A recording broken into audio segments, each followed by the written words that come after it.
baluma bala bam boom.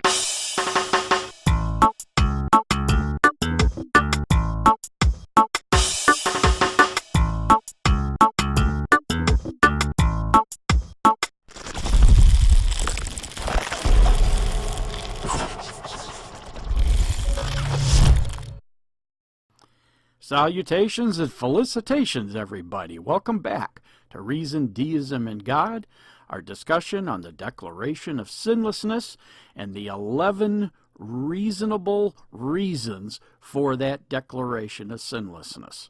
I'm your host, Tim Wingate, World Union of Deists, and we will be continuing our discussion.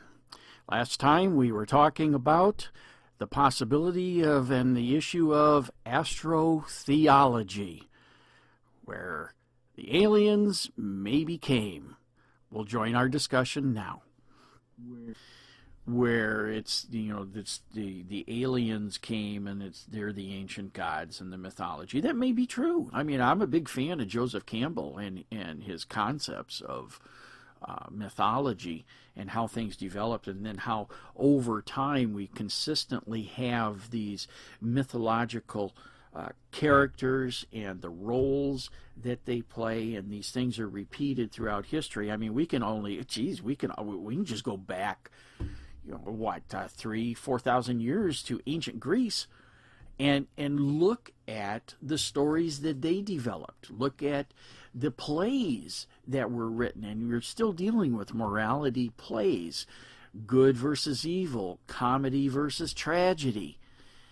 You have humankind has consistently maintained these storylines and these characterizations of our lives into a fictional account and a drama so that people can identify with it. It's something that we as people do, is we tell stories to try and explain ourselves, to explain our lives, to explain our worlds, to reconcile our own emotions with what's going on. This is just part of life, and that's what we do. So many of the religions have multiple books, and I've got a nice old copy of the Upanishads. I'm sorry, some of these words are difficult to pronounce if you're not used to it. I did a great amount of study on Buddhism, and Buddhism is very popular, especially Zen Buddhism. There are truths. There are, we could call it universal truths that go across all religious lines. In fact, some scholars actually believe that the golden rule, as we do to others as you want them to do to you, or treat them as you want to be treated, the golden rule actually exists in just about every single one of the world's major religions. Now, is it that great minds think alike, or is it they borrowed from each other? We don't really know. But the bottom line is there are great truths and great moral concepts in most of the world's religions. The problem always comes down to is the fundamentalists of these various religions who insist that their interpretation is the only and correct one, and if you don't agree with it, they'll kill you. So moving on. I've dealt with the books of Buddhism. I've also dealt with the Baha'i variation of Islam. Now, Islam's another great one. Of course, you have the Quran, but you also have the splits within Islam. Islam is not just one monolithic faith. It has several branches, and the two major branches have been fighting it out between each other for centuries. Absolutely bloodthirsty killing of each other, the intrigue. Actually, during the medieval times that were going on in Europe, Islam was going through its own period of power plays and politics within Islam, and there's a lot of history. And what people don't often realize is that Islam is not a monolithic one belief system. There are variations, and one of the variations who have been persecuted by all the others within that are the Baha'is. And the Baha'is have several books. You've got the Seven Valleys and the Four Valleys. You have, oh, wait a minute, what's the one? It's called Release of the Sun. I actually have a copy of that right here in my library. I have by Sears. I have the. Well, make sure that's the name of the guy who wrote it. Yeah, William Sears.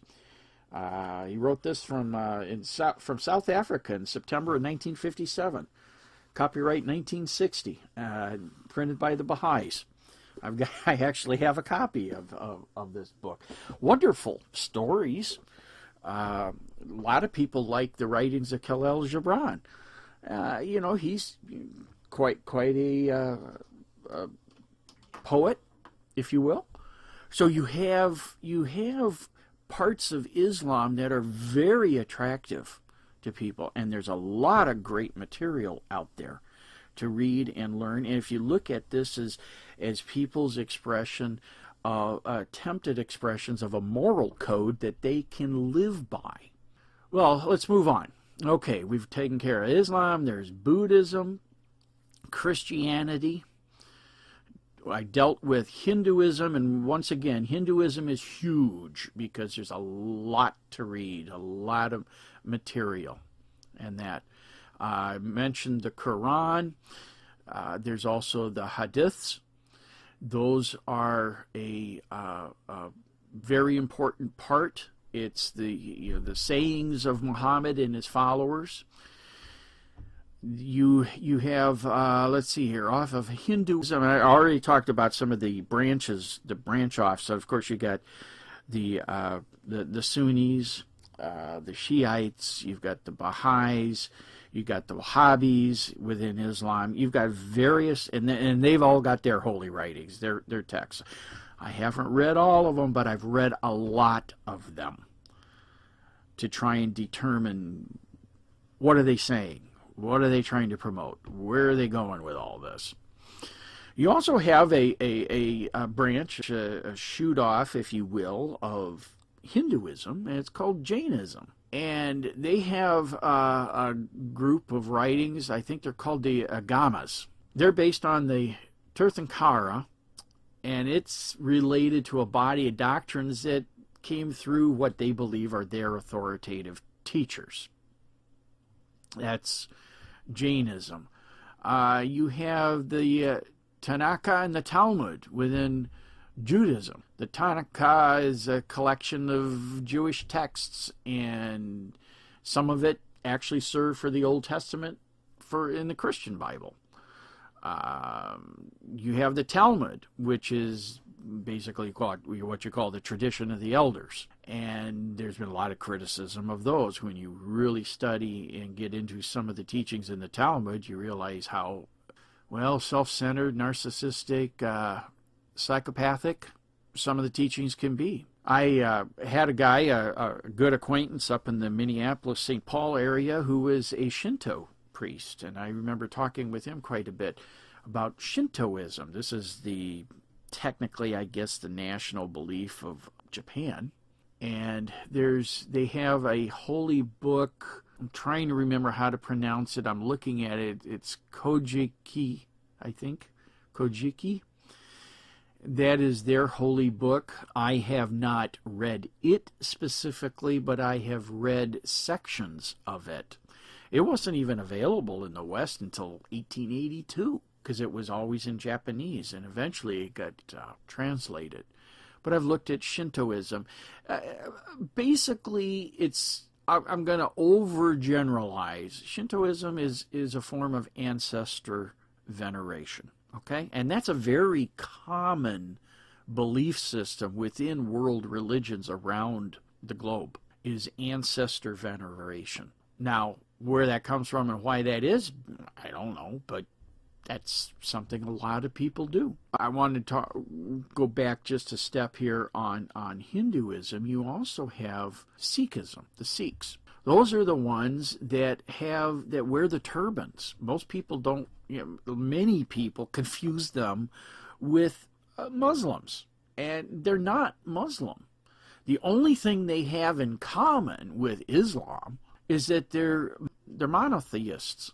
They only believe in one God. That's the difference between Sikhs and Hindus and Sikhs and a lot of the other religions. You could even say Christianity. Some people say, well, Christianity is a monotheistic belief, but yet the Christian God is split into three parts. If you go back really old, one of the parts may actually be female. So, but that's stuff, modern day Christians don't want to deal with. It's the Father, Son, and Holy Spirit, and you got the Trinity, and you got all that stuff that's been yada, yada, yada going on for the last 2,500 years or 2,000 years or whatever.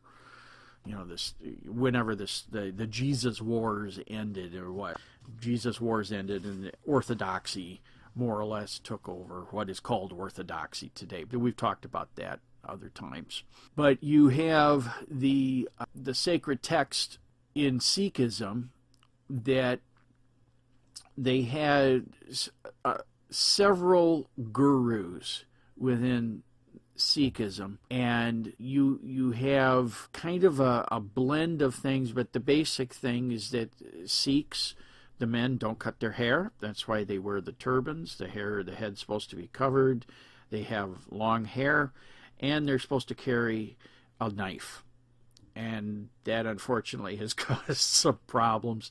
You have the more liberal ones who carry maybe, a little foil knife that couldn't cut anything, but they're supposed to stay armed. And most people don't realize that either. So, but you have the teachings of Sikhism, and I happened to have a friend at one time, a guy named Gary, believe it or not, who was Sikh.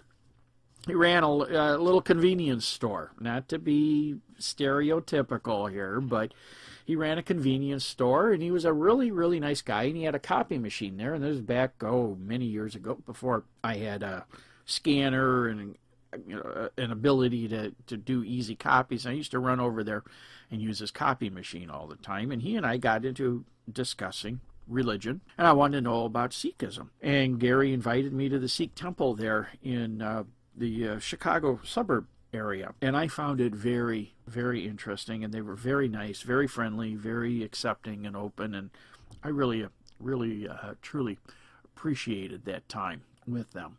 Okay, you also have Taoism.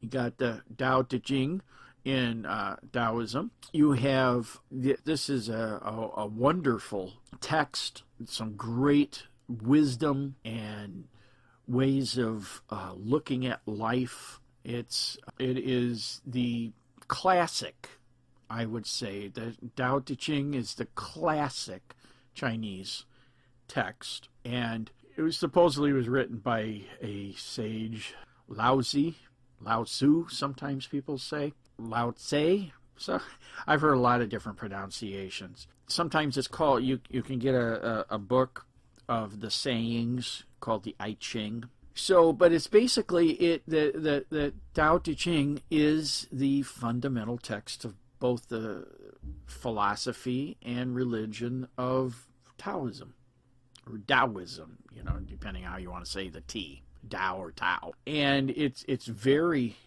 influential. It even influenced Confucius and Confucianism. So religions I've read dealing offshoots of Christianity, and we could deal with that at more of a future date. But I have read the Book of Mormon. I have read the Book of Abraham. I have read Doctrine and Covenants. I have family members that are Mormon, and I have studied Mormonism extensively. You also have other so-called religions. We call them modern space operas, I guess, and that you say Scientology is part of that.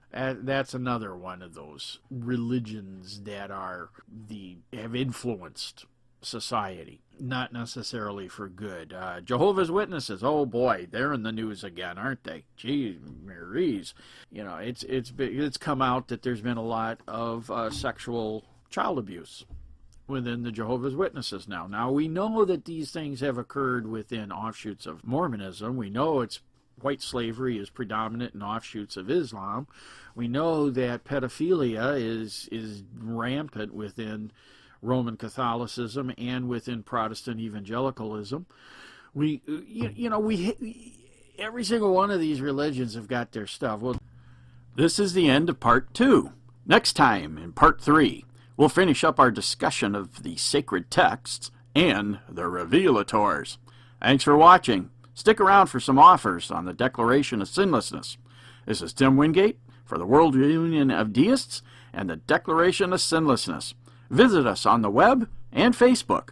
And remember, God gave us reason, not religion. You were born sinless. Your true freedom from sin is here. Declare your freedom from the myth of sin with your own personalized declaration of sinlessness and certification of sinlessness from the World Union of Deists now. Free your mind, body, and emotions with the irrefutable 11 reasons of the Declaration of Sinlessness. Enjoy life again. Live sin-free. No more groveling at the golden altars of revealed religionists who designed an imaginary disease just so they could sell you an imaginary cure. Both your personalized Declaration of Sinlessness and Certification of Sinlessness are printed in full color on high-quality parchment paper, shipped in their own black and gold frames ready for immediate display. Help the World Union of Deists. Spread the light of reason and place your order now. Only $25 plus shipping from the World Union of Deists. www.deism.com. You'll be glad you did.